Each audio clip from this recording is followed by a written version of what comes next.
Chinese military announced that they are ready to fight against Taiwan. As a response, Germany harshly criticized this move and declared that the EU can defend Taiwan against China.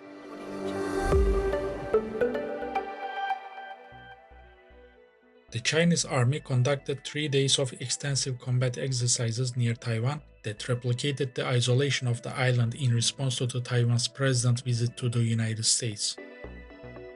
China's combat readiness troops gave a significant message to Taiwan. The military further stated that its troops remain awake and ready to engage in combat against any attempt to pursue Taiwan independence or foreign intervention. Annalena Baerbock, the German foreign minister, cautioned China to reduce tensions concerning Taiwan, highlighting that the conflict in the region would bring catastrophic outcomes for the entire world. Different statements came from the European Union countries. The statements of the German minister also reaffirmed Berlin's considerable distance from controversial comments made by French President Emmanuel Macron, which raised questions about whether Europe would come to the aid of the United States if China were to invade its smaller democratic neighbor. During her meeting with Chinese counterpart King Kang in Beijing, the German minister emphasized that an increase in military tension in the Taiwan Strait would be a catastrophic scenario for the entire world. She said dislocation is a significant passage for 50% of the world's trade every day. The reflections of such a global economic crisis would negatively affect China and Germany as major trading nations. As Europeans, Germany is gravely concerned about the growing tensions in the Taiwan Strait and believes that the conflicts should be resolved through peaceful means. The European stance is that a unilateral and violent alteration of the status quo wouldn't be acceptable. The Chinese foreign minister stated that Taiwan is China's Taiwan. He also said that citizens from both sides of the Taiwan Strait seek national unity, which is a fundamental interest of China. Meanwhile, Macron voiced his opinion that the European countries shouldn't be followers of the United States policies. He suggested that Europe shouldn't be involved in conflicts that do not directly affect it. Likewise, the EU's foreign policy chief, Josep Borrell, called for restraint concerning the Taiwan issue. Borrell emphasized the need to decrease tensions and refrain from making negative remarks or making actions that may only fuel distrust. The position of the European Union on Taiwan remains unchanged, with the bloc upholding its commitment to the One China policy, recognizing the Chinese government as the only legitimate authority in China, while also expanding areas of collaboration with Taiwan. European leaders urged China to continue its mediation efforts between Ukraine and Russia. However, they emphasized that China's peacekeeping missions should only be pursued under specific conditions. During the visit of Macron and European Commission President Ursula von der Leyen to China, Xi Jinping didn't disclose how he intended to utilize his authority to help bring an end to the conflict.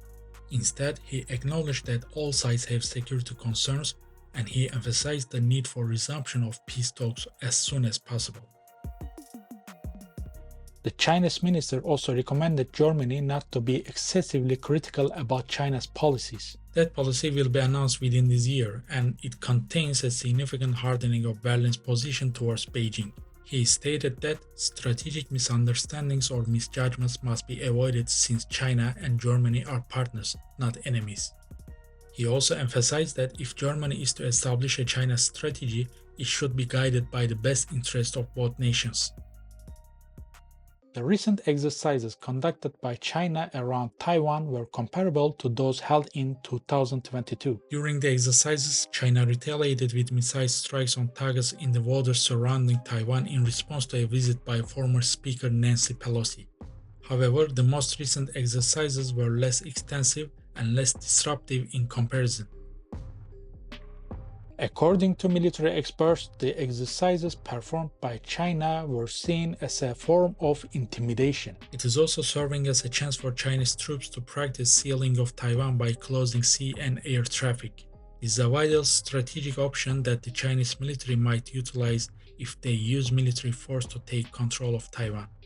The recent actions taken by China came after President of Taiwan's crucial mission to strengthen Taiwan's diplomatic relationships in Central America and increase its support from the United States. Her visit concluded with a meeting with the US House Speaker Kevin McCarthy in California. Following her return to Taiwan, a US congressional delegation also met with her.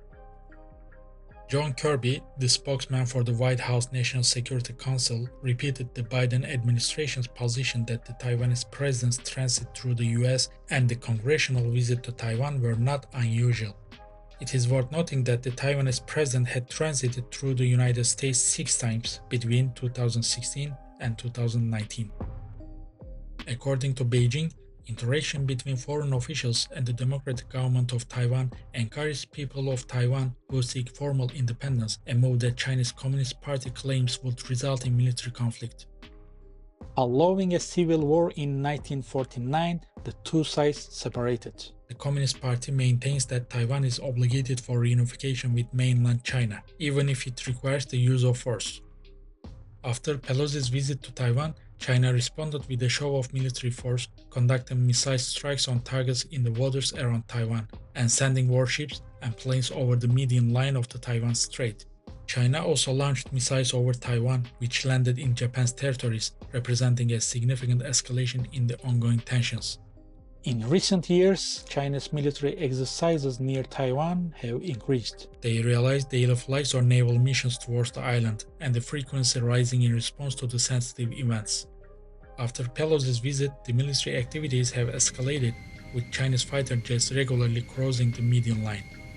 Experts have observed that the Chinese naval vessels are currently operating in the northeastern coast of Taiwan.